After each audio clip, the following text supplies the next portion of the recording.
Recently, I had the opportunity to interview Greg Street, aka Ghostcrawler, who is the director of the future Riot MMO RPG. Before getting into this interview, though, there are a couple of things that I do want to mention. First, this is a podcast-style interview where Greg and I are pretty much just openly talking, and the focal point around our discussions is around his personal life, as well as his personal preferences, his influences, and his experiences when it comes to the MMO genre, both as a dev and as a player. My goal was to introduce Greg Street, the person, and give you guys some insight to the man that is going to be directing the most anticipated MMO RPG. Now, some of you guys may know already, if you watched the teaser, that the original cut was about 2 hours and 10 minutes long. In this version that you're going to be seeing, I had to cut it down to like an hour and 20 to 30 minutes. Unfortunately, there were some things that I did have to remove, but some of the cuts were also for the purpose of viewing pleasure, just to make it a little bit more straightforward for you guys, make it a little bit easier to follow. I do want to give a special thanks to Riot for working alongside me with this and allowing me the opportunity to provide this video for you guys. Before starting the video, be sure to check me out on Twitch. I'm streaming on that platform 5 to 6 days a week, and let's begin. Thank you guys for joining me today. I have a super special guest that I've been very, very excited to talk to. Today I'm joined here by Mr. Greg Street himself, aka Ghostcrawler. He's the director of the Riot MMO that's going to come out in like the year 4000 or something, whenever that's going to come out. And today we're just going to be talking about the man himself and his thoughts, and talking about some games and his life and things like that. So I'm super excited to do that. Greg, could you maybe give us a quick introduction? Let us know who you are. Yeah, I'm Greg Street. I'm an American video game developer. I've been making games for a long time. I'd have to count 20-something years, I think. Started off with real-time strategy games, Age of Empires, then went to a little place called Blizzard and worked on World of Warcraft for several years. Managed to leverage that into a job at Riot. I was lead designer on League of Legends for a while. Then I went over and took on a job kind of managing the League of Legends IP, because we wanted to do a lot of cool things with it, like make a TV show. And then started an MMO set in the same universe, which is where we are today. So in this section, I want to talk about just your history. And it's interesting because you kind of have two sides, right? Like you've got the industry side, the work side, and then you've got the gamer side. Maybe we could start with the gamer side real quick. Can you just, I know you mentioned a few games that you played. Can you kind of give us a little bit of info on just your background as a gamer? Yeah, so I mean, I'm super old school. I've been playing games my whole life. Like I played video games when they were like black and white, black and green screen, old like Pong, Atari 2600, the first NES, then SNES, and then every Nintendo, Xbox, and PlayStation console along the way. A lot of PC games. Again, back when it was like black screen or the monitor yay big, till today. It's always been a big part of my life. Back from when it was like pretty uncool to where now it's super mainstream. And was fortunate enough to leverage it into an actual job. And That's sometimes, awesome. it's funny, I was interviewing someone the other day for a job, and they asked like, oh, one of my concerns is if I get into video games, it's then not going to be fun to play games anymore. And I'm like, oh no, don't worry about that. Like everyone I know still plays a ton of games. Oh, that's awesome. Despite working for a video game company, I would have thought the same thing. If you work for a company, you're not going to really be able to really play that game. But I guess that's not really the case then. No, not at all. Like when I was working on WoW, I would like work on the game all day and then go home at night and Really? Whatever. Yeah. Did your friends know who you were? It depended. Like my really close friends knew who I was, but we kind of kept it secret from the whole guild because we didn't want it to be a big thing. And at the time, Blizzard was a little funny about that. If people knew who you were and started kind of stalking you online, you would go into the witness protection program and they would make you move servers and change your character. Really? Wow. I don't know if they still do that, but that was their policy at the time, so I kept it super secret. Right. Okay, well, do you plan on playing the Riot MMO if and when it comes out? If it comes out, I plan on playing it a lot. Like, seriously, I have people at work already talking about, hey, are we going to make a guild? And I'm like, whoa, slow down. Okay, so is the MMO genre your bread and butter? Is it your baby? Like, is that what you want? Is that how you identify as a gamer in that genre? Or just are you kind of like, RTS and just this and that, and it's just one of the many that you enjoy doing? or play Yeah, it? I play a lot of different games. I did play a crap load of WoW even before I started working at Blizzard. And that was really my first MMO. I dabbled in EverQuest. I had played some older games. None of them really stuck. Warcraft's the first one that really got its hooks into me. I played a crap ton of it even before, like I said, working on it. But I don't play a lot of MMOs. They're a huge, as I'm sure you know, they're a huge time investment, and Yeah. it's hard to play lots of MMOs at a high level. And I'm a really competitive player, so I want Wow, to okay. see the end game. I want to be at the end game, so it's hard to play a lot of them. Let's see. Other than MMOs, I'm the kind of player that's motivated a lot by we would say mastery, getting better at something. So I like games with a relatively high skill component. I love a lot of the Dark Souls games I played over and over and over again because it's the kind of game that rewards experimentation and different builds.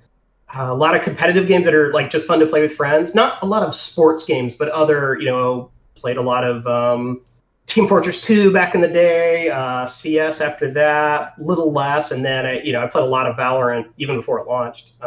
Yeah, I'll play just about everything. Not a ton of mobile games yet. I know there's some out there that are pretty cool and I've kept up with. Mhm. I play a lot of Switch games. I travel a lot, and the Switch is great for that.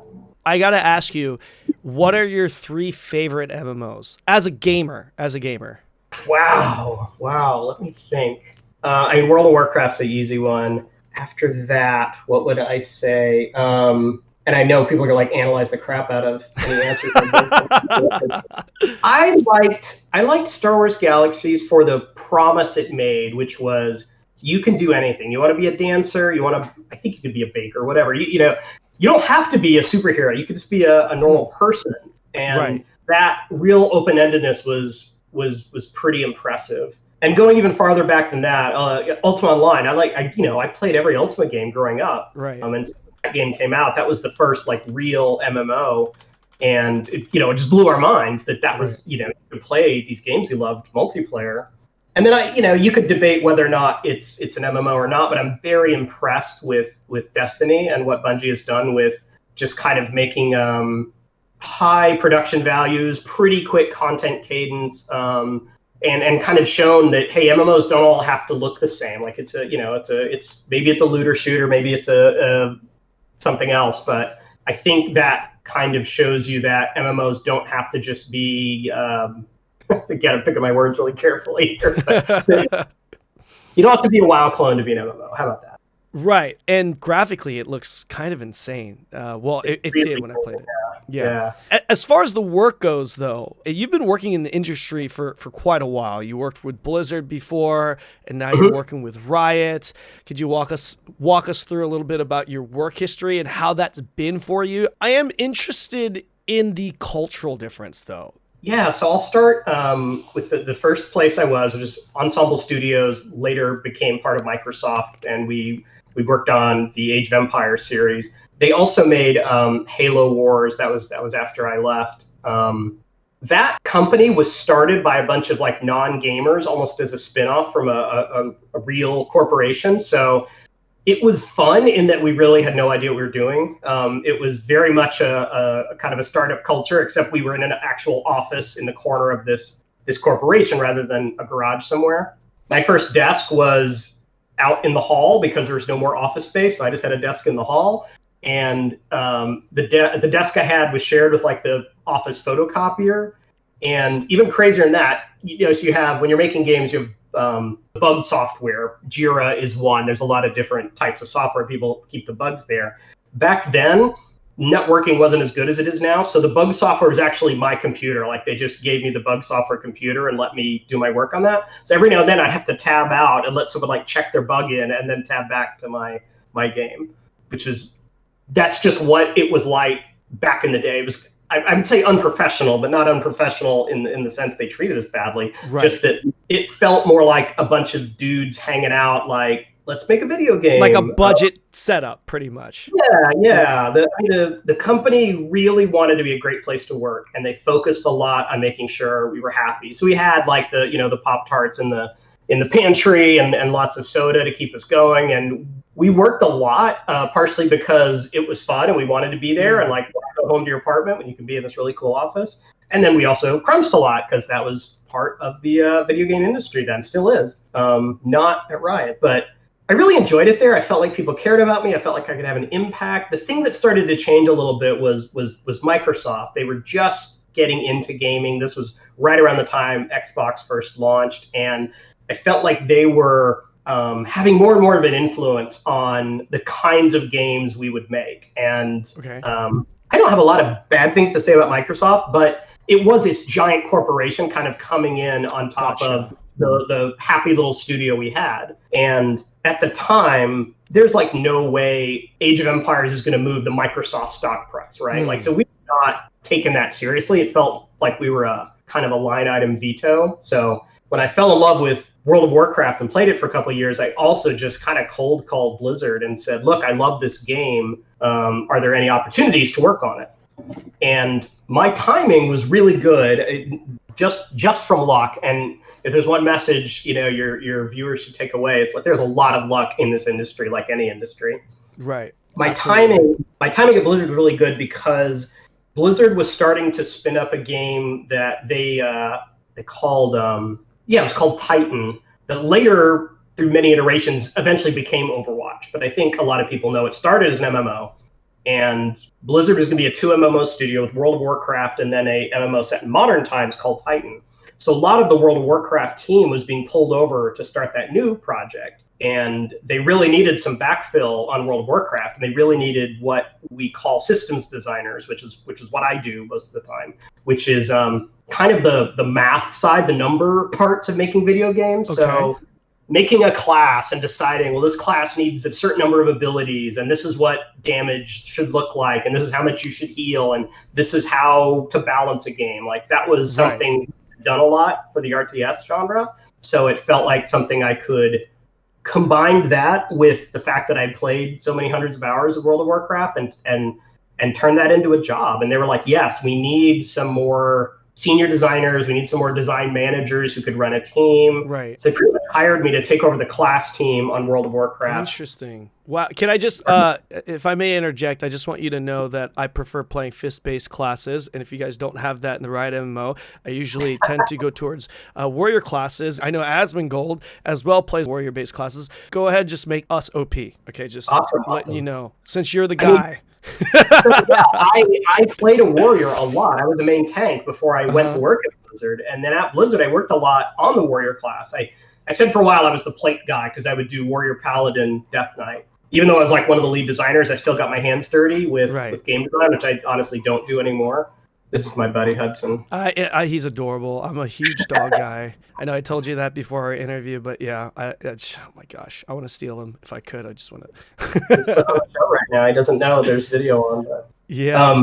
Yes, I love plate users. I didn't work on the monk class directly, but I helped the designer who did and kind of helped set up like, this is the vision we want for the monk. And interesting. Yeah, and again, when people ask what kind of classes will we have in the League MMO, the cheap answer I always give, take it or leave it, is look at the kind of champions we have, and you can think about what kind of classes you might turn those into. Can we get one class reveal drop, please? No.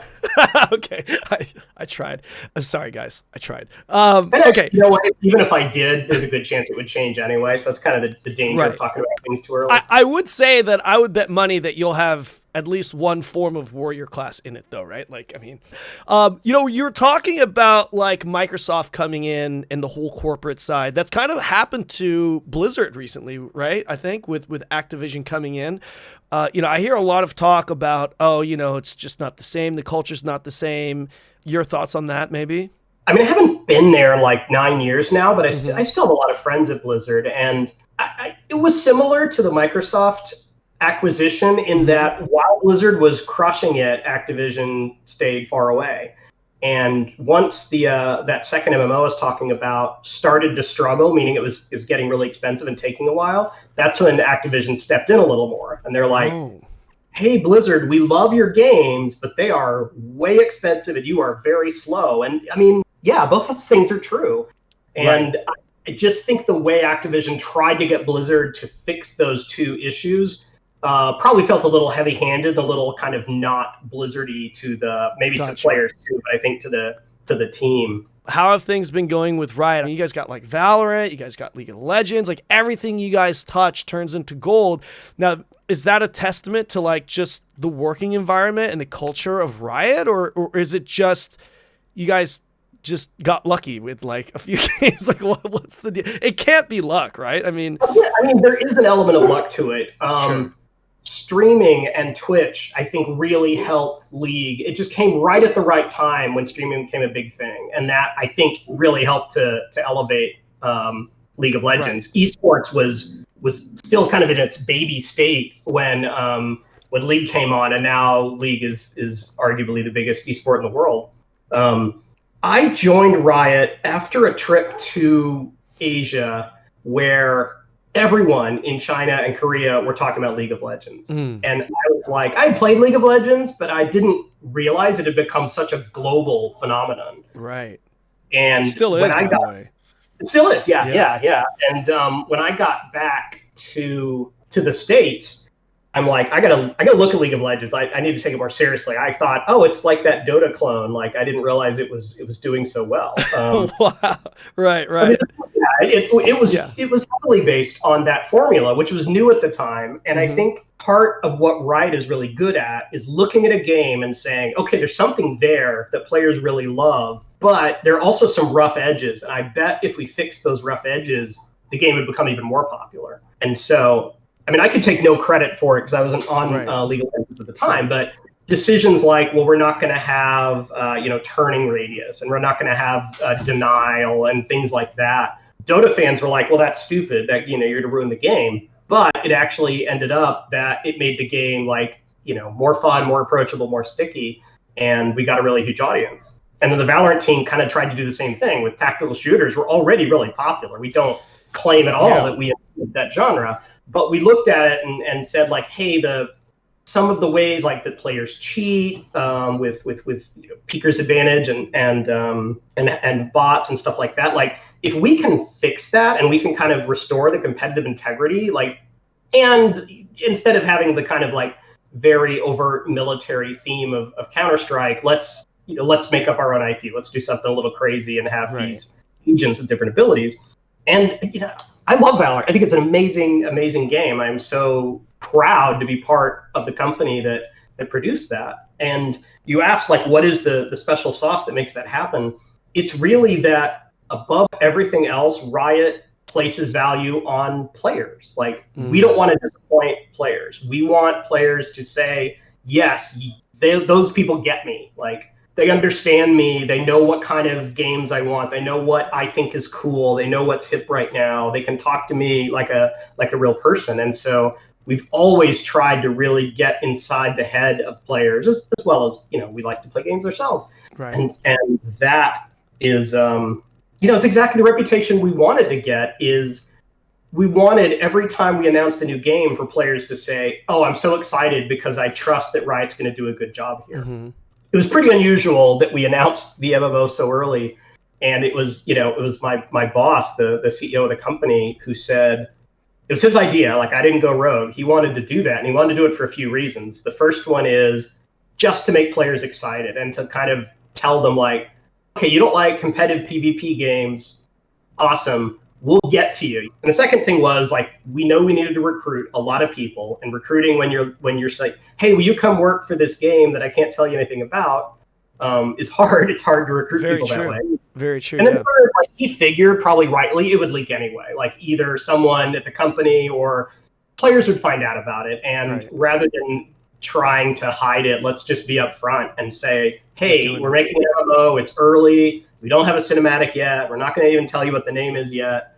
But if you don't mind being on a really long ride, we would love to have, you all as the community, take this journey with us. That sounds so promising. And everything that you've just said is precisely the very reason why this game has so much hype, being 83 years away from releasing. It's 100%. Wait, it was 45 a little while ago. Oh, was it? Sorry, I'm throwing out different dates and waiting for you to be like, how did you know? Oh, yeah. You were talking a little bit about the world that we live in today being a little bit different with content creators and streamers. And it is. I mean, it's pretty crazy how big, live streaming has become.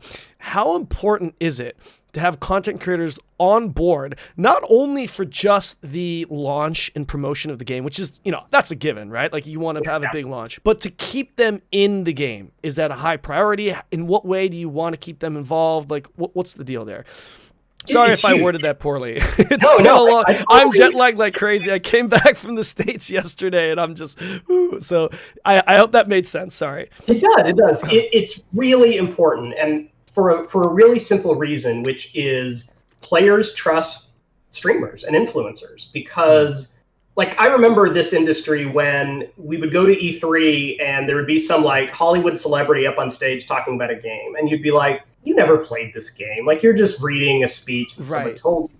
Right. But for the most part, we know that the streamers, like they're gamers and they're talking about a game because they love the game. And yeah, maybe sometimes someone helps them out or they get exclusive access or get even paid or something. But I don't think a lot of streamers would stick with a game they hated for that reason. Right. And even when they play a game a lot, they're honest about what's working and what isn't working. And so in a really real sense, they're thought leaders. And it's if your streaming community turns on you, like your players are going to turn on you too, because the players will feel like a sense of betrayal or, oh, we thought they got us, but they really don't get us anymore. And the opposite is true. If you have people who are like, hey, if you listen to me, you should play this game. It's a great game. Even if you don't play the game, I'm going to talk about it a lot. And so it generates a lot of interest. Right. Well, I'm down to play. Give me a shout. So last question I want to ask you before we go into the next section, which is going to be the MMO talk. On that point, we were talking about streamers and viewership and stuff. How important is viewership on Twitch and viewership on YouTube? How important is that for you? It is important. It's not the most important thing, right? It's not how you live or die, but it is important. It builds a lot of hype. If it's a new game, players pay attention to that. They're like, wow, why is everyone playing this game? Maybe I should check it out. By contrast, if a game starts to fall off, they're like, what is this, dead game meme or something like that? Like, I remember when Overwatch 1 launched, and for a little while, it passed League of Legends in viewership, and everyone's like, what does this mean? Is Overwatch the new thing? Yeah. And then for a while they were trading off and now League is comfortably ahead again. But, it does matter for that reason, is that it matters because players care about it and streamers care about it and they watch those numbers. So.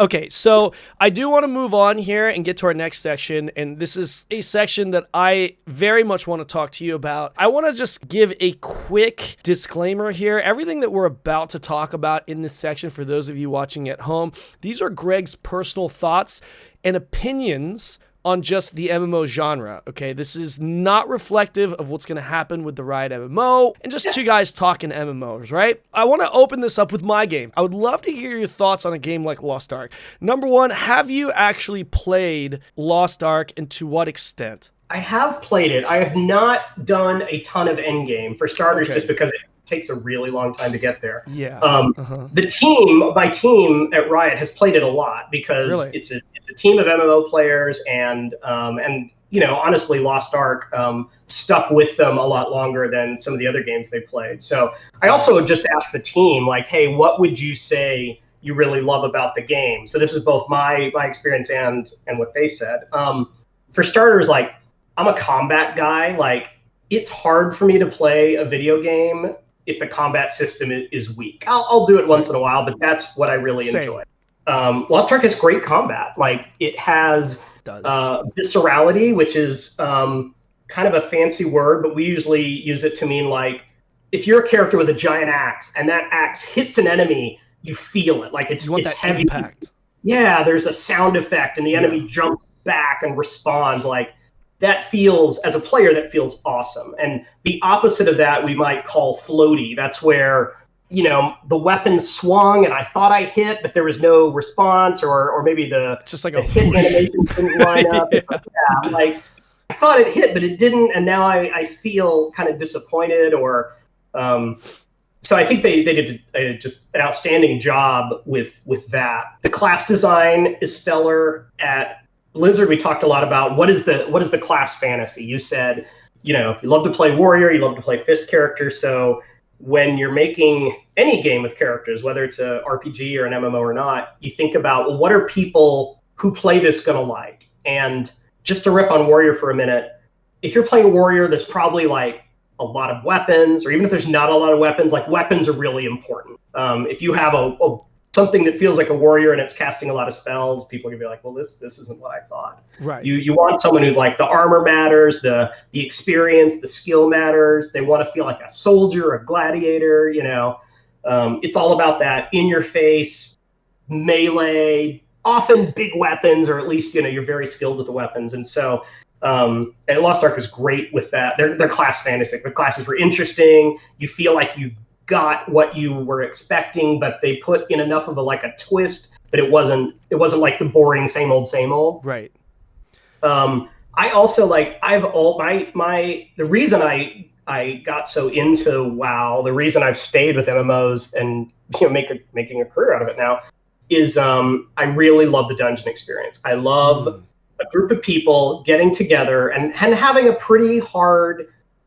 challenge. And that's honestly gotten me into trouble sometimes as a developer, because as a game developer, if you make dungeons too hard, you might churn out a lot of players. And I've made that mistake before. But as a player, I love the challenge of, oh crap, how are we going to get past this? Like, given our skills, given our gear, given our class mix, what is the right solution to this problem? I love that kind of like, okay, let's get in the huddle and talk about what we're going to do to get through this next part, because it's really hard. And then the reward, when like a tough boss drops and everyone's cheering and like someone gets a new weapon, like that is what I live for. Like, as a player, as a designer, I love that. Absolutely. And Lost Ark had great challenging dungeons that really made you feel like, hey, you're going to have to work at this. This is not a loot pinata. You're going to have to think. You're going to have to be at the top of your game. You're going to fail a lot. And for me, I know it's not everyone's thing, but for me, that is what games are about. That's interesting you say that, because that is something that I did want to bring up, and we can kind of mix this into the same topic. One of the things that Lost Ark is known for, I would 100% agree with you, by the way, the classes and the combat, amazing. And the third kind of thing that everyone that has played the game would tell you that makes Lost Ark stand out is the raiding experience. I don't know if you saw the latest raid come out in KR. It's crazy. And the fact that the game is top down, it gives it a new experience that you can't experience in like a third person perspective, right? In NA, we just got the 3rd Legion raid, which is very difficult. Have you experienced those Legion raids? And like, what are your thoughts on that?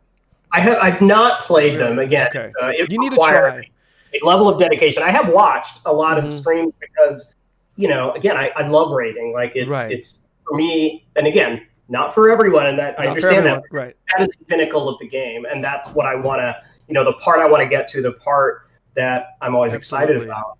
And I agree with you on the camera angle. Like, part of the challenge we always had on World of Warcraft is when you make a really big boss and then you're a warrior up there fighting it, you see its toe. Yeah. And that's true. You don't get to see kind of the majesty of the whole creature on screen at once without pulling the camera out. I think it can also help it feel a little more like a battle scene when you can see like lots of people around and get a sense for where you are in the room, rather than it just being, oh, I'm just going to beat on this giant bag of hit points in front of me. Yeah, couldn't agree more. On the topic of raids, I know you prefer more difficult, challenging, getting that feeling of, hey, we did this, hell yeah, You talk about hardcore versus casual. Now, I played WildStar. I played a lot of WildStar. WildStar was awesome. Right? I absolutely loved WildStar, everything about it. But that game died in a hurry. And to this day, I think it's still a huge mystery. I mean, most people say, it was because there was a content drought at Endgame, and or the raids were just simply too difficult and they really, really catered towards the hardcores. I honestly still think that the WildStar raiding, in my opinion, just the most difficult thing that I had experienced in a PvE world, personally. It was like a bullet hell shooter, right? The way you would have to like avoid all of this stuff on the ground. Absolutely, you know, and it was a great experience, but maybe that was the reason why it died. But then you got a game like Lost Ark where it's so successful because of how challenging the raids are. So like, what are your thoughts on that? It is hard to look at a game and predict like, yeah, this game is going to crush or this game's going to die on the vine. Like if it was that easy to do it, like every game would be a huge hit, you know? Right. It's sometimes hard. I was really pulling for WildStar because I was too. It looked, you know, it was what I wanted in a game, and they went all in. Like they're like, we're making an MMO, and I don't know, was it the setting was a little unusual? Was the timing not right? Had players moved on to different genres? It's hard to say. What do you think killed it? If you just guess, as a player. At the end of the day, it didn't have a large enough player base, right? And so then you have to go into, well, why? Did a lot of people try it and then kind of churn out? Did it never get that, kind of critical mass of players? Because there have been, it's rare, but there have been games that were kind of sleeper hits for a while and then gradually picked up and suddenly were huge. Like Final Fantasy, their MMO, they had to do the big reboot, and now the game is more popular than ever. There's games like No Man's Sky, again, barely an MMO, if at all, but you know, people almost rejected it. And now look at Cyberpunk. Also, is people are like, oh, this game's bad, and now everyone's like, oh wait, this game got really good. Right. So you can do it. You can launch small or even disappointing and recover. But the opposite happens a lot true, and we've seen that over and over with MMOs where players join, they go for the level up, they get to the end game, maybe they even participate in PvP or raids, and then they're like, okay, I've done it, I'm done. Right. I'm going to move on. And then maybe they come back, but maybe they don't, and now you've lost. Right. Yeah. So the latest raid in Lost Ark, it's a 4-man raid, but the other Legion raids are 8-man raids. Now, there are other, like WildStar, it was like 500-man raids. I mean, obviously, I'm exaggerating, right? I think it was 30 or 40, yeah. It was like 30 or 40 that all had to like really be on it, right? So when you have a game that, you know, some people want that big gaming experience where there's just a bunch of people raiding, and then some prefer to be like, hey, I'd rather just play with my 4 buddies, you know, my 3 buddies, and just we complete everything itself. What are your thoughts on that? So as a player and as a game designer, I like big raids. I just think I love the epic feeling. Like there's no other experience like that in video games. Like even in a battle royale, you may start with 100 people, but it's, you know, it gets whittled down really quickly. Right. I recognize there are problems, and I'll talk about those in a minute, but you could do so many cool things. Like you can just kill off party members. That's really hard to do when you have 5. Like as soon as you kill off one party member, you've lost 20% of your power, and that's hard. And you probably lost your only tank or something like that. Whereas if you have 4 tanks and you kill a couple, well, the group can keep going. And so you just have more versatility as a designer making an interesting fight. Now, I recognize some players like smaller groups. Some players want to play with their friends, and their friend group is 5 or 8, and it's not 40. When you get those really, really big raid sizes, there's almost always some dead weight, you know, and it's hard to be super brutal about like, well, your SO is playing with us and they're not really holding up their end of the bargain, so they're out. You know, that's so I feel like the right answer is just to have a variety, have smaller group, have larger groups. You know, Destiny does that, WoW does that, Lost Ark is doing that. So that's probably the smart thing to do as a developer. But as a player, you know, I usually pick the, what's the most epic. Right. I do want to talk to you about monetization, but before I ask that question, what do you think separates games like WoW and Final Fantasy XIV from the others that just don't make it? Like, what is it about them?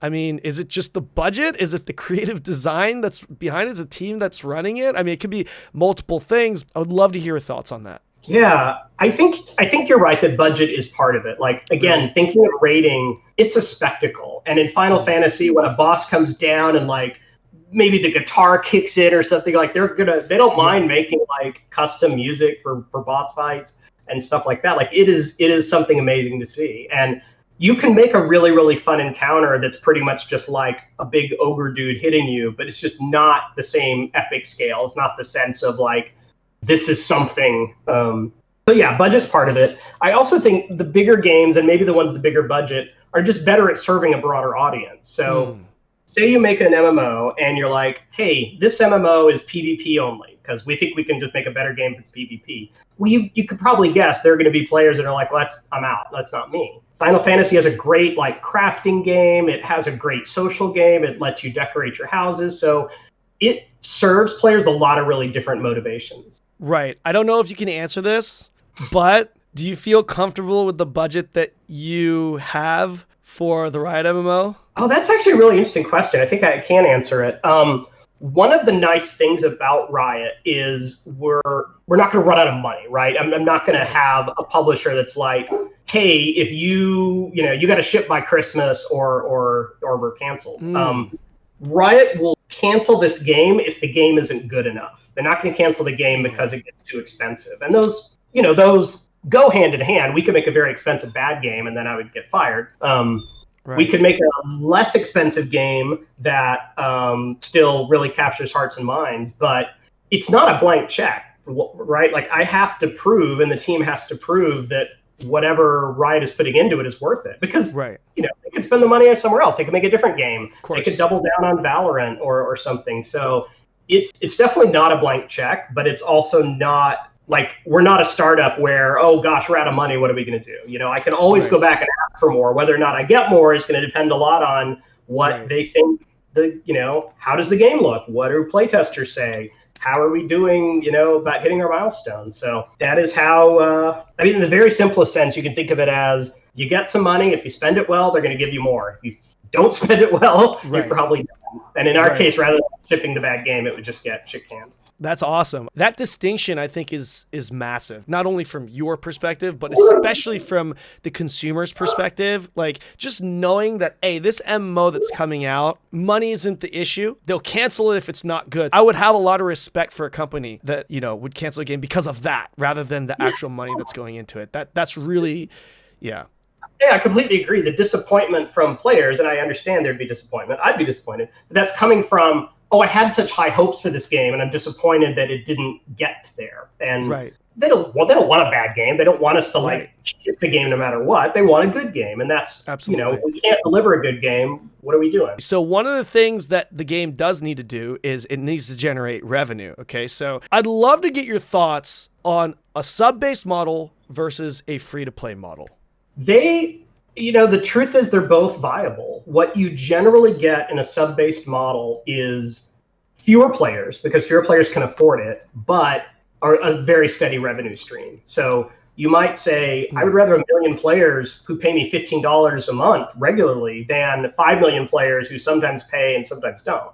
That's just the economics of it. So generally, if you want to go free to play, it's because you think you can have a lot of players and you'll be okay even if they don't individually spend a lot of money. You'll have a lot of players who spend nothing. You'll have some players who spend more, but on average, you're assuming they're not going to pay that much, and you make up for it with size. And you see that a lot of mobile games, not just mobile MMOs, but mobile games in general, assume that they don't have very long a lifespan, so they need to make money right away, big audience right away, because then people are gonna drop them and move on to the next thing.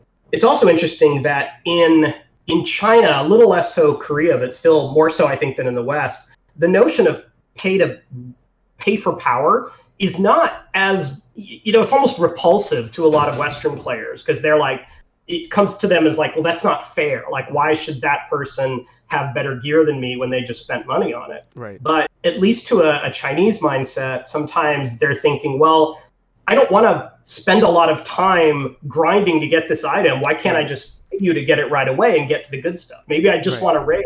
Let me skip to the good stuff. Particularly, this was more true in both Korea and China when a lot of gamers had to play it at PC bongs or PC cafes, because then they're literally paying for the hour. Right. So rather than paying per hour to get 100 hours to get a sword, let me just buy the sword and skip all that stuff. So we're not going to do pay to win. We're not going to do pay to power. I'm pretty confident saying that. That's big. That's a big one. I probably said that, or a lot of players assume it's just not Riot's style. Right. We really want players to feel like they're welcome back in the game at any time. And yeah, if life is rough right now and you're between jobs or you just can't, you can't pay for the subscription, I'd rather them not churn out rather than be able to keep playing. So that's why Riot has traditionally liked free to play with purely cosmetic purchases. But again, is that enough though?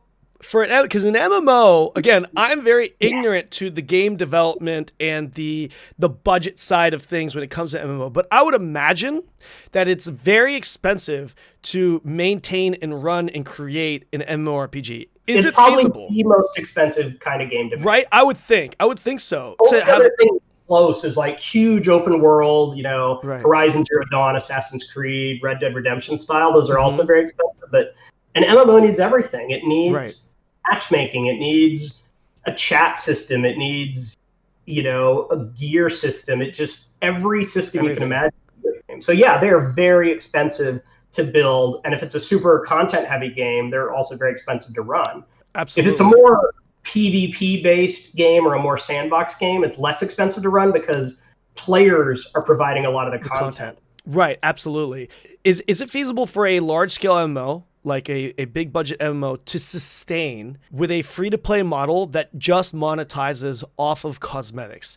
Honestly, because like for me, I'm thinking like, no. For me, technically, theoretically, yes. Obviously, if everyone is buying these costumes and stuff, sure. I know for a fact it would be. But like realistically, I feel like the answer to that is no. What would you say? No, we've done the math, and I think there is a world that works out. Like, really, you can have enough players who are willing to pay enough on cosmetics to fund a really big game. Really, like how often would you expect, in order for that to work? How often would you expect to have to like release new cosmetics? Because obviously you can't release one new cosmetic a year to be able to, right? Like no one's gonna buy, right? That's not enough money. And I also know from experience that players resent when they feel like you're spending too much development effort on cosmetics. Like to look at League of Legends, for example, if we stopped making champions and just kept making skins, at some point players are like, well, this kind of sucks. You're only focused on the money-making side of the game. So you need to do both. You need to make sure the game balance is good. You need to update everything that you can in order for players to feel good about it. So again, we don't even know for sure exactly what our business model is going to be, but I've done the math enough to convince myself that if we said, can you launch a game with just cosmetics?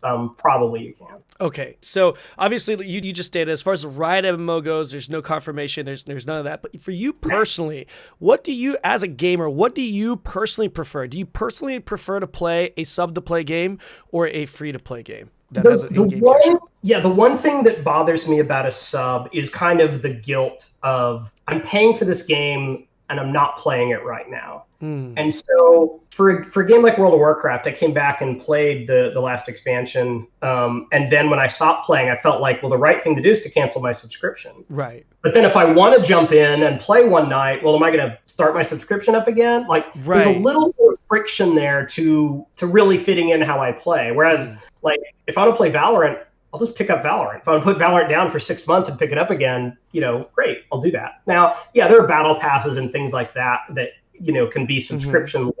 But overall, I think that's the one flaw in the subscription model is, as a player, you feel like the right thing to do is to turn it on and off all the time. Right. Kind of a habit.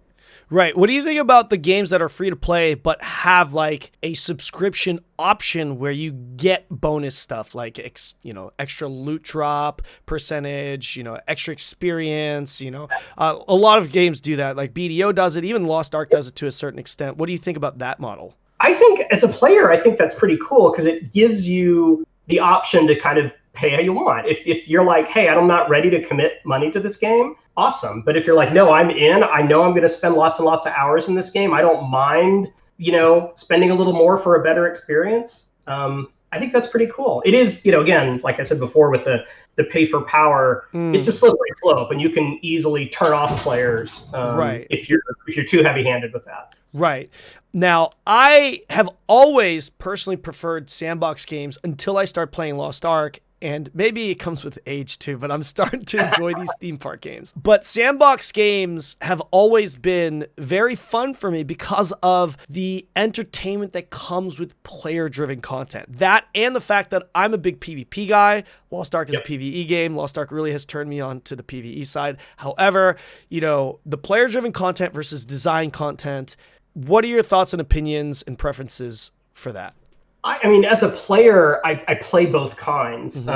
It's a different experience. I think the theme park sometimes gets derided as being, I don't know, old-fashioned or boring, but some of those best experiences, like I was talking about, when a boss in Final Fantasy drops and the music changes, like that's a theme park and it's epic, and I love it. I'm there for it. I think that's great. The novelty part, and novelty is kind of a funny word, but we think about it as, when I talk to my friends the next day, what am I going to say? And maybe I'll say like, hey, did you see that episode of Game of Thrones or House of the Dragon or whatever last night? Did you see when that boss dropped? That was so epic. That's very fleeting because the moment's kind of there and gone. Right. In a PvP game, those stories can kind of go on forever because it's, hey, you'll never guess what happened. I was in this game last night and I thought we were going to lose, and then this guy showed up and this crazy thing happened. And the stories are really about the other players. And you frame it in terms of the game, but the stories are not, the developers wanted me to experience this XYZ, so that's what I experienced. Right.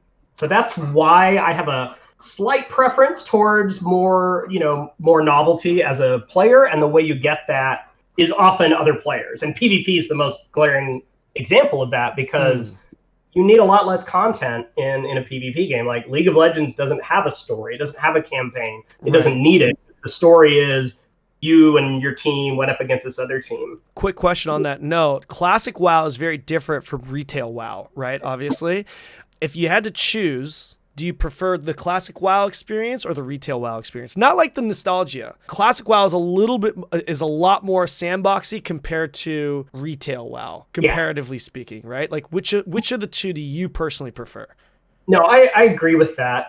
My criticism of, I don't want to bash on Blizzard. I love Blizzard. I have a lot of friends there. My criticism of the Shadowlands expansion I came back for was, a lot of it felt like I was playing a single player game in a chat window. Like I was still chatting with my friends, but we weren't doing stuff together. The campaign is mostly a single player experience, and having your friends play it with you is often kind of challenging because you're in different parts of the story or whatever. The dungeons and raiding were wonderful in Shadowlands, and I really enjoyed that. And again, that's like why I play the game, but it has much more of that. It's not quite a sandbox, but it is a little bit in how you approach the different bosses. It's like, oh, we need someone to sheep this boss. We don't have a mage. What are we going to do? How are we going to solve this? Right. That kind of thing. That's really, again, that problem solving is really fun for me. So you get some of that novelty back in challenging content. Gotcha.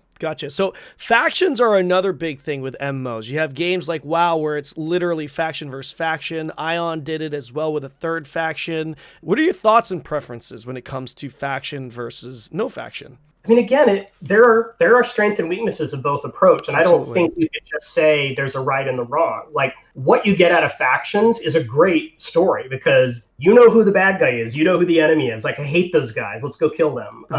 That is baked right in, and it's awesome. And that, just like with any sport, you root for your team. You get that sense of tribality, I guess. So that is what factions get you. What they miss is, say you and I want to play a new MMO together, and you're like, oh, I picked these guys. I'm like, well, shit, I picked the other guys. I guess we'll never play together because now we're in different factions. Like, that's the big downside, and it's hard to get around it without watering down the story that brought you there in the first place. Right. Do you have a personal preference if you had to choose? Like, if you were going to play a game? I play games. Maybe a lot of people play games this way. I kind of play games with my friend group, so a faction doesn't really hurt us that much because we'll talk ahead of time about, hey, what are we going to do? Even like my WoW guild, they're like, hey, are we going to be Horde or Alliance this expansion? And that discussion happened. So factions don't have that flaw for me that they might for some. Moving on, progression. Now, this is a big one for me. And Lost Ark, in my opinion, one of the biggest downsides to Lost Ark is the daily grind. And they call it homework. Like, literally, that's the term we use. We call it homework. Those start adding up. And it's a very alt-focused game, which is another thing that I want to talk to you about after this. But it's a grind. Nobody likes it. Right? Nobody likes doing it, in the West at least. But at the same time, how do you make a game, an MMO, not repetitive? You do need to give tasks for players to do every day, to log into the game and feel that progression, so that when they do get progress, they feel rewarded, right? There needs to be that grind to a certain degree. I would love to hear your thoughts on MMORPG progression. And let's start with that. Dailies and the day-to-day content. Your thoughts. So MMOs, RPGs, I think in general need progression. I know there are people out there that say, oh, you could have a very flat game and it'll work. I think, I like to get more powerful. I like to get new weapons and spells or whatever. So I think progression is important. It is a very delicate tuning point, because if players progress too quickly, they kind of run out of stuff to do. They're like, okay, I'm done. And if they progress too slowly, it's frustrating. It's like, you play for 1,000 hours and you get, 5 more hit points. Like that feels pretty crap. It's terrible. So the tuning is really important, and you want to make sure that you can progress at a rate that you feel without running out of stuff to do too quickly. So dailies, wow, I remember. So in World of Warcraft, we added more dailies because players said, hey, I have nothing to do. I like raiding. I raid with my guild once or twice a week. What am I supposed to do the rest of the time? Originally, it was, go farm flasks and other types of consumables. And over time, that changed to, well, here are some quests you can do, or grinding or whatever, because you want to get X amount of currency every day to kind of. Players said they wanted to play the game more. And so that's the kind of inexpensive way from a developer standpoint. I'm sure players would love to have a new raid, but raids are expensive. Absolutely. Yeah. Hard thing to do. So while you're waiting for the new raid, here, have some dailies, have some, currency, have some grinding. I think the better games offer you choices, which are, again, it's hard to tune, because if you say, look, you could PvP for an hour, or you could do quests for 10 minutes, well, everyone will pick the quest. But if you could tune it right to where people can do what they enjoy doing, or even change it up, like, oh, I'm so burned out of killing wolves, I'm going to go PvP instead. Like, that's the sweet spot. And I think that's what, as a player, and as a developer, that's what I enjoy, when the tuning is good, so that you can kind of do lots of different things and be okay. Right. And you're right. It just sucks, because like, if it gets to the point where it's like, I have to do 20 dailies a day or I'm behind, that really sucks. Feeling and I'm going to let my friends down because, they're depending on me. I'm the healer, I'm the tank, whatever. And now that guilt sucks. It's funny, because we were talking about earlier about smoothing off the rough edges of games.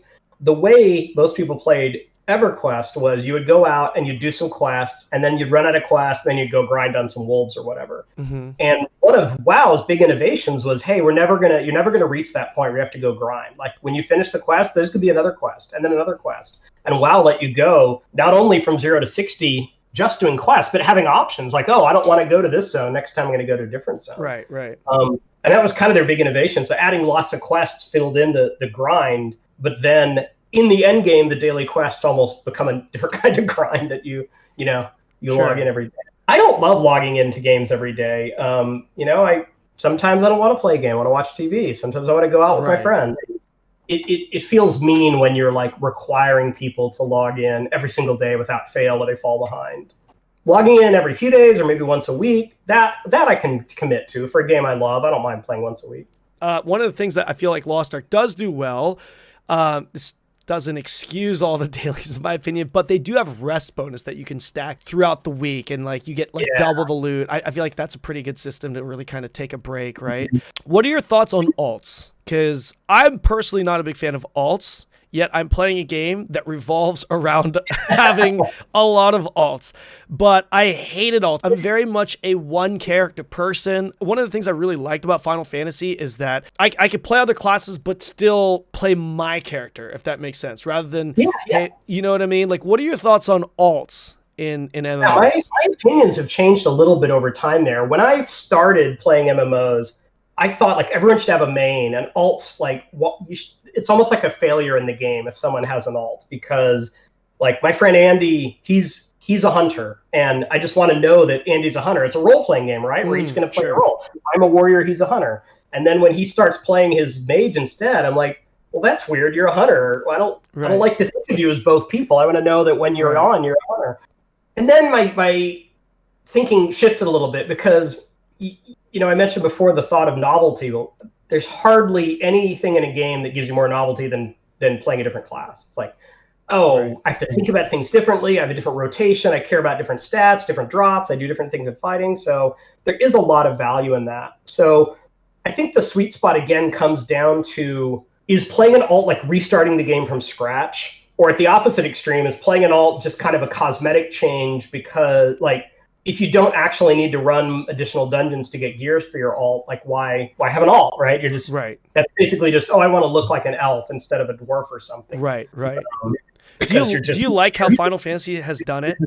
I think it's a clever solution in that, and I assume your viewers all know, but Final Fantasy lets you just have one character who could be lots of different classes, but only one at a time, and you just kind of switch. Right.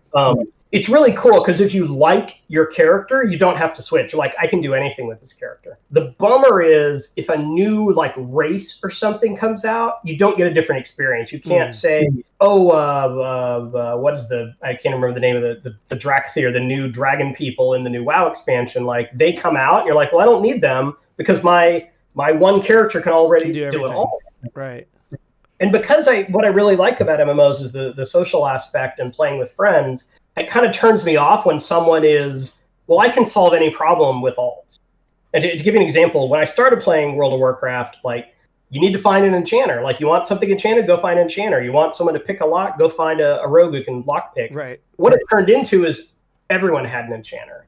It's like, well, I have an alt as an enchanter. I'll just enchant my own stuff. I don't need other players. I'm like a one-man army. And so that kind of bums me out a little bit because I really love the player interactions. And I think, with the player economy and BDO did a really good job of that, of like, you need other players. You can't just solve it all yourself. I feel like that's something that Vanilla Arcade and Albion did very well. You have certain people that can craft certain things, and within that, it needs certain things, and that requires different professions and stuff like that. And it just became, I'm looking for a carpenter, or I'm looking for someone that can make weapons or something like that. And that definitely enhanced my experience as a player in the game for sure. I get what you're saying. Definitely. And I think there are ways to have alts that don't let you kind of be the one-man army, and maybe their games will figure out ways to do that. Right. Okay. So moving on, as far as the progression goes, your thoughts on horizontal versus vertical progress in MMOs. I think you need both. Like, I don't tend to stick with games that are just horizontal because I like to get more powerful. That's kind of absolutely. I came into digital role-playing games from Dungeons and Dragons and physical role-playing games. So that's just what I think about a game is, you get more powerful, you get better spells, you get a better weapon. I do like having some amount of horizontal progression because it just, the crappy way to say it is it gives you another bar to fill up. And like, if you're stuck on one thing, you can go work on something else. Right. Really smart games like Civilization have that, I want to play one more turn feel, because you're almost about to finish something. And even if like one goal is really, really far away, you turn around, another goal is really close. And then by the time you finish that goal, the other goal isn't that far away as it used to be. Right. And so, you can see where that's going. So I think clever horizontal progression does that. Right. It also kind of lets players do what they want. Like someone who says, well, I like raiding okay, but it's not my main thing. What I really like to do is, be a blacksmith and make armor and weapons for other players. Like, it gives them a way to kind of focus on that without it just being make the number go up, make the DPS go up. What about obtaining and enhancing gear? You've got games like Lost Ark and BDO where you don't get drops with weapons in your gear for the most part. You just enhance it. And it's like the higher you go, the less the percentage it is. And then it's just like, hey, I've got a 0.01% chance for this to go versus doing this epic raid boss and then getting the drop and being the lucky one to get the drop. And it's like, well, if you think about your odds of getting mythic item, whatever the highest grade is in a big raid, it's kind of works out to be the same thing. It's just packaged differently. What are your thoughts and preferences? Again, I hate to keep going as an answer, but there's the reason these problems aren't solved is because there's pros and cons, right? Absolutely. I love the moment of like killing the dragon, opening up the chest, and like seeing what's inside. It's lame if it's just a bunch of crafting materials. It's cool if it's like, oh, it's a magic sword. That's awesome. It is. On the other hand, when you think about the fantasy of a lot of these characters, you know, King Arthur had Excalibur, and Aragorn has Anduril. It's not like Aragorn killed an orc and the orc dropped a better sword, so he vendors Anduril and now he has a new sword. You know, that feels weird. So I get the idea that, like, no, this is my sword, and I'm just going to focus on making it better and better. I'm not going to throw it aside just because an axe fell out. Right, so there's different ways to do it. A game like Diablo, Path of Exile, they're very based on disposable gear. Like, you're going to go through gear really quickly, and you're constantly going to get gear, but you're never going to get that feeling of like, this is my sword, because, you know, you're going to go through it a lot.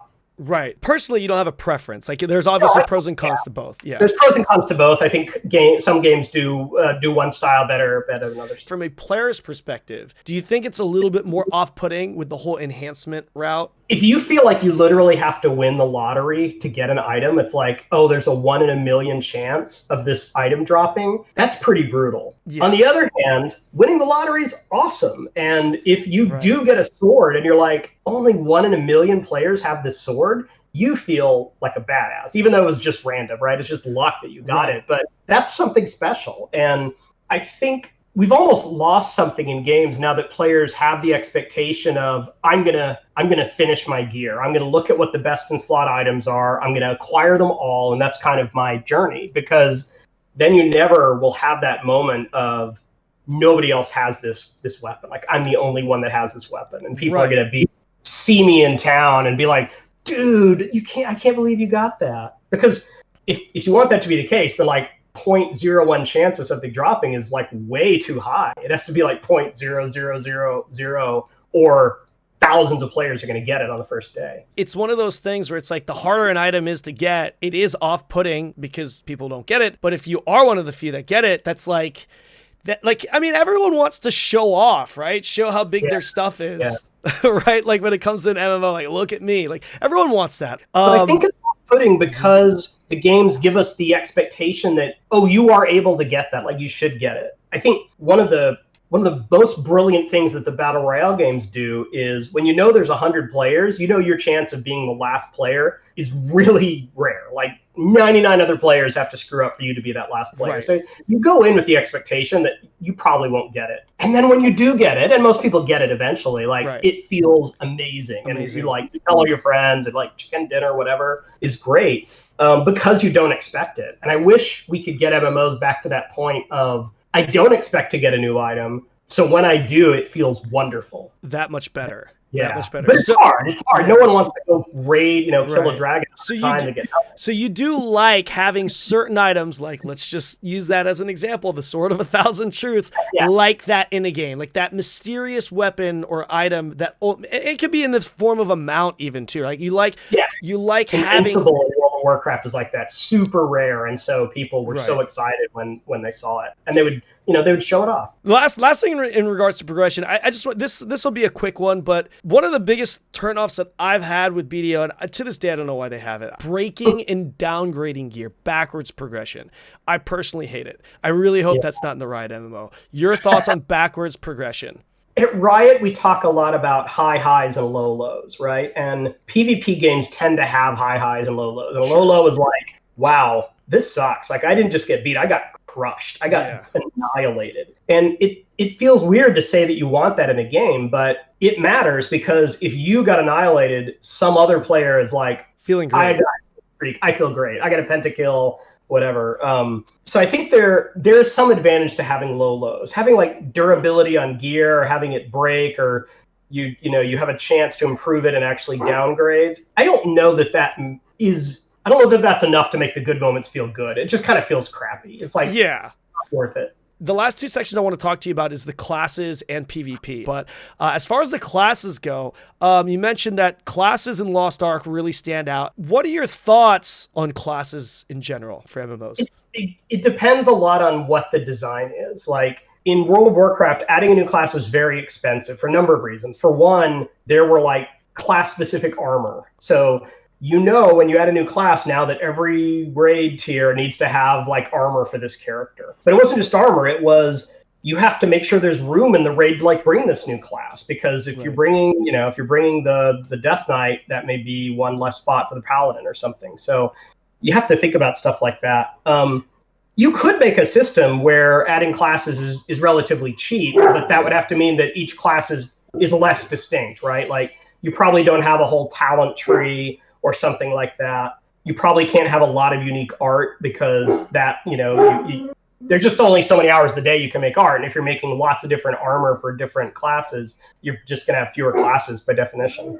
Let's say an MMO is out, right? Like it's up and running. Realistically, when it comes to the budget of it and the time investment of releasing a new class, what would you say is a good pace for a new class release for an MMO that's active and has a pretty good budget? When we try to think of the way to answer this, I think in general, you can add more classes earlier in the life cycle of the game and then slow it down. And that's kind of what we've done with League of Legends, is we used to add new champions pretty quickly, and now it's you know, only a few a year. Again, it depends on what you're trying to solve. Are you trying to add novelty to players because they're kind of bored with their class, they want to see something new? Are you trying to monetize because you're selling the classes, and so you need the player base to buy this new class? How much are you going to throw game balance off? Like sometimes players don't want you to screw up the game balance constantly. They're like, hey, the game is in a pretty good state. Right. We don't need it to get thrown off. Your thoughts on locking classes to certain races, factions, and sex? In general, I feel like players choose what their character looks like because they like the way that character looks. Yeah. And once you lock them out of something, it's harder for you just lose that option. Like gnomes in World of Warcraft, they're a little cute race. Some people love gnomes, and if they want to play a gnome, they want to play a gnome. They don't want to feel like they're supposed to play the gnome because, let's say, gnomes are the best rogues in the game because of stat bonuses or because of something like that. Racials and stuff, yeah. Yeah, I generally say let players look like whatever they want to look like, and then put all the mechanics on the class. Like if I was making World of Warcraft today, I would probably say any race could be any class, and there's no racial bonuses because it should just be a preference. You like Tauren? Great. Tauren. I'm glad you said that because that's one of the biggest turnoffs I had personally had with World of Warcraft. I did play a little bit of Shadowlands and BFA just a little bit. I'm not the most experienced WoW guy, but one of the biggest gripes that I had was, number one, all my friends played Horde, so now I have to choose a race that's on Horde. And then when of those classes, on top of that, I had to choose a class that had the racial passive that I wanted to play for PvP because I was a PvP guy. And I was kind of like, oh my, and everyone's like, oh, if you're Alliance, you gotta go human, or you know what I mean, because of the stun resist or whatever, and I'm just like, oh, it was such a turnoff for me. Yeah. But I get it. Again, coming from like the Dungeons & Dragons roots, you just expect, oh, I'm an elf, I should be better at some things than a human, and that I know that's where it came from. I just think in terms of where we are with video games, like just let people look like whatever they want to look like and don't worry about it. Right. So as far as letting people look like what they want to look like, I will also say, like, I don't like, if I'm going to play a human, I'd rather be able to customize my character to really make it look like how I like it, how I prefer it to look like. And I know there's plenty of people that literally spend hours in the character customization, really customizing their game, even though they're never going to actually see their character's face because of a helmet or a top-down view or whatever that may be, right? What are your thoughts on games and MMOs that do have a deep customization? Is that important to you as a gamer, or do you not really care? So as a gamer, it's not something I care a ton about. Like, I don't spend hours making my character. I understand some players that's really important. And some of the like Eastern MMOs, there's like Moonlight Blade? Like it's crazy the amount of customization you can do.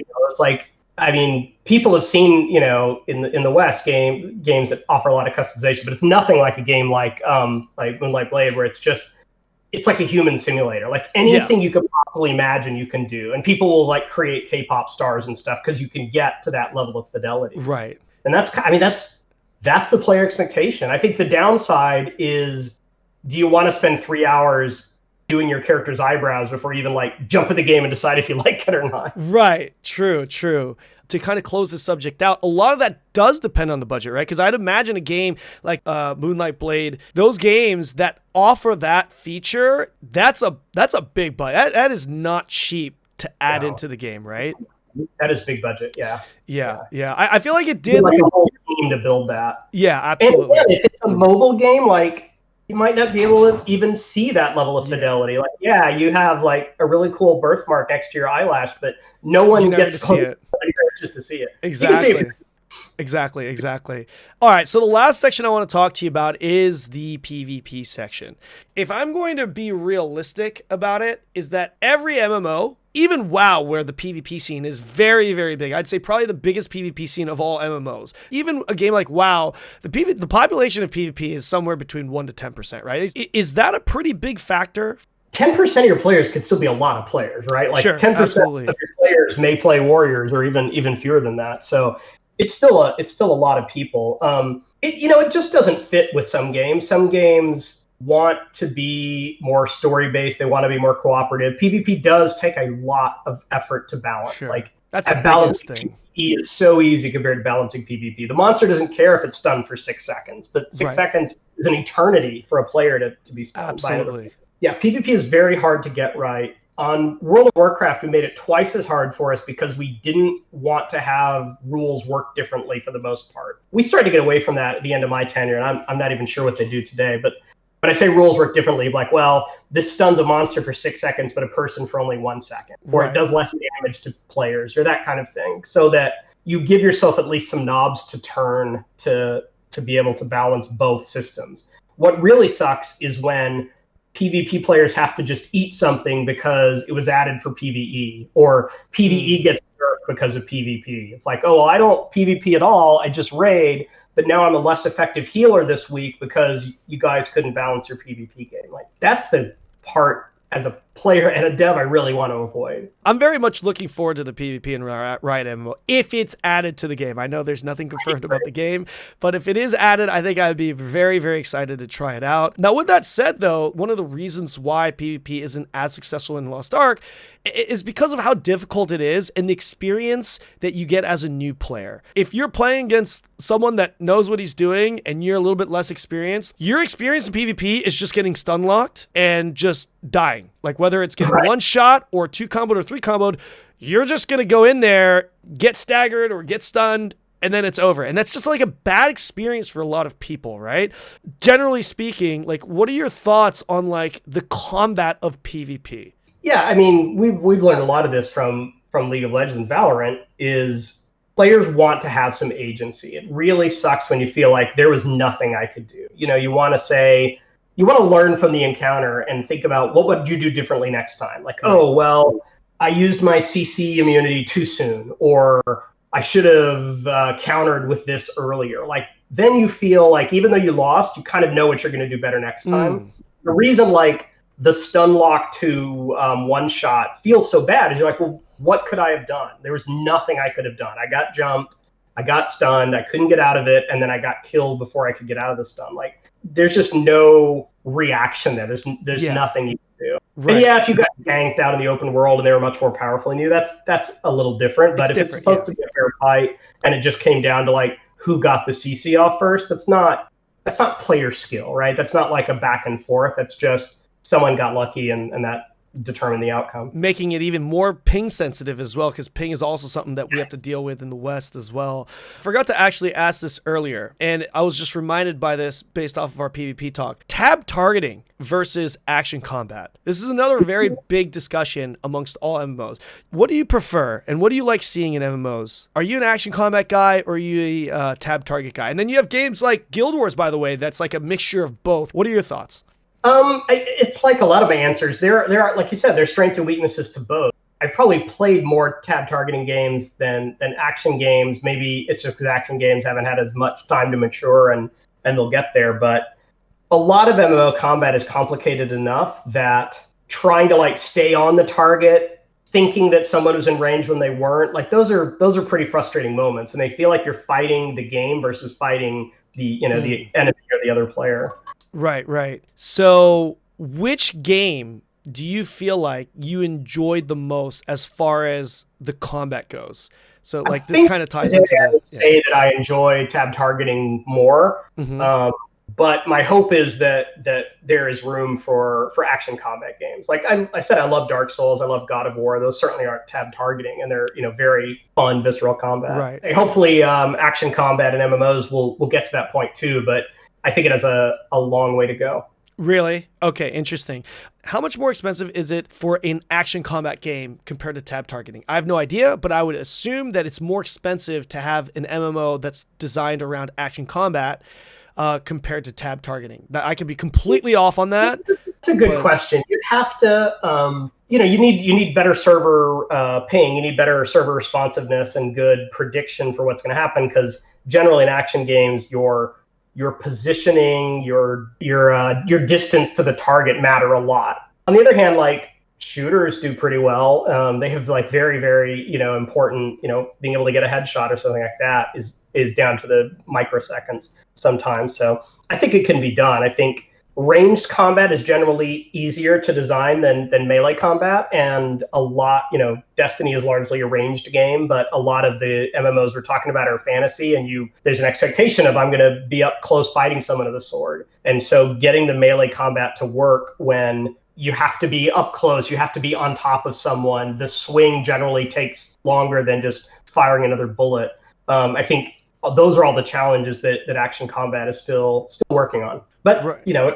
Pretty good in Lost Ark, feels pretty good in Diablo. So yeah, it does, but I feel like it does because it's isometric, it's top down. I feel like it's completely different if you're doing it in 3D. It'd be so frustrating of someone like jumping around behind you, in a real action combat game that was over the shoulder camera. That would just be like, where'd they go? You're constantly. But that's the part I dislike the most about PvP and MMOs is the jumping around, the circling.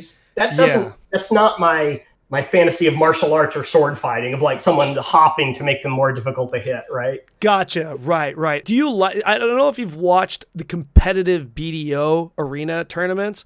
But like, if you watch them, it literally looks like one of those Chinese kung fu movies where the characters have like teleporting powers. They're just like going like this, or those Dragon Ball Z, fight scenes where they're just going like this. It's actually kind of insane. Do you prefer something that's a little bit slower, a little bit more boomer friendly, or do you like that off the wall? Like you look at it, you're like, holy shit, like this is crazy. This is insane. I like it when players can demonstrate skill. And I like, that goes for rating too, is it doesn't have to be one size fits all. Like what makes a fun PvP bout to watch is seeing extreme skill in play. And so I think it's fine if some players can pull off like ridiculous moves that not everyone else can. Yeah.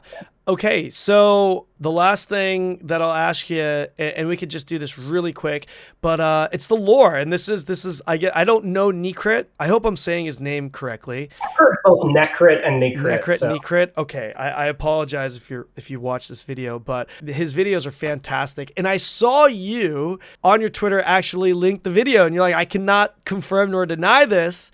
Right. And I've been studying a lot of the lore myself, or as much as I can, with this game, because I definitely want to cover it. I want to know everything about it. How important is it for you guys to stay true to that lore for the MMOs? Is it going to be a little bit of variation, or are you guys going to be like trying to recreate that story within the MMO? Yeah. So like, again, without giving any announcements, I could just tell you how we at Riot overall think about it, which is we want players to have that investment. And if you feel like, everything's fluid, everything could change at a moment's notice, it's hard to be invested in the lore because like nothing matters, nothing has stakes. It's just going to constantly change or be retconned. So the way we think about it is there are core truths about the world, about the characters. And if you violate those, that's pretty risky. So gotcha. Batman is a billionaire who goes out at night, dressed as a bat. If you made a Batman story where he goes around killing people with a sword, people can be like, that doesn't feel like Batman. Yeah. Like, what do you do here, right? But if you tell a story where you say like, hey, Batman's favorite food is lobster thermidor,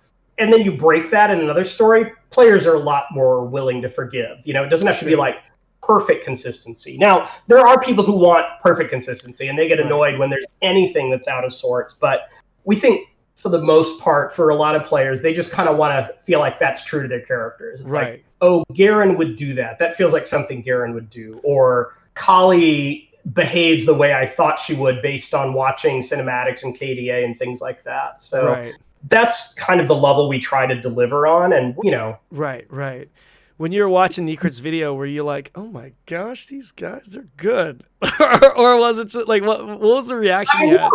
He's been a fan of for a while, so he you know, he picks up a lot. There's things he totally gets wrong, and he'd probably be the first to admit it. Where he's like, "Oh look, I'm going to connect the dots," and we're just like, "Nope, totally wrong." But that's why the speculation's fun. If it was very easy to guess everything, it wouldn't be fun to talk about. Because you're like, wait, is that true? Is it, you know, that's the fun part. Right. It's funny you say that, because one of the things that I'm really curious about when it comes to the races for the Riot MMO, because like one of your races has like 20 races within it, like the hybrid, right? The hybrid race, right? Like, are you talking about the Messiah? Like, yes. Like art, yeah. Art animal, yeah. Yeah, because then each one of those could be like a race, or if it's just gonna be a few. I don't know. I'm just kind of curious as to how you guys are gonna do it. Is there anything? Because like we don't have, you know, elves and dwarves. We don't have a lot of standard fantasy races. It's honestly a very human-centric IP. Right. A lot of the characters you see depicted are human. Like almost everyone in Arcane was human. That's just the world we made, for better or worse. I will ask this question on behalf of the entire MMO community, but the last question I will leave you with is there anything that you can say about the Riot MMO that hasn't been shared already? Is there anything? The smallest little thing. Is there anything? I guess I will say players have made a lot of assumptions, and, you know, some of them are just flat out wrong. And that's been fun for us to be like, oh yeah, they think they figured this all out, and they've totally gotten it wrong. So that's been fun for us. Has there ever been anyone that has said something that would be the equivalent of Game of Thrones spoiler here? Gonna be sitting on the Iron Throne at the end, like where you're like, oh my god, this guy, how did he come up with that? He's actually right. Has there been anyone that you've seen? If you're talking about like the biggest, darkest secrets, crazy story twist, no, I don't think I've seen that yet. Okay. But they also, you know, we haven't said much about at all what the story is. Yeah, everything is really mysterious right now. One of the things Riot has done is gotten players to the point where they trust us to get it right. Like we may not get it right away, and we'll make mistakes, but given enough time and feedback, we'll try to do the right thing. Okay, so I mean, you obviously can't give us any dates in regards to anything, but would you be able to tell us maybe when you'll be able to say, hey, I think we're going to start releasing some information now? Is that something that like is still years away, even that? Or is that something that we can maybe even expect in 2023? If you can't answer that, then obviously that's fine. The way I'll answer it is we want to be able to communicate when we have real information. Right. Gotcha.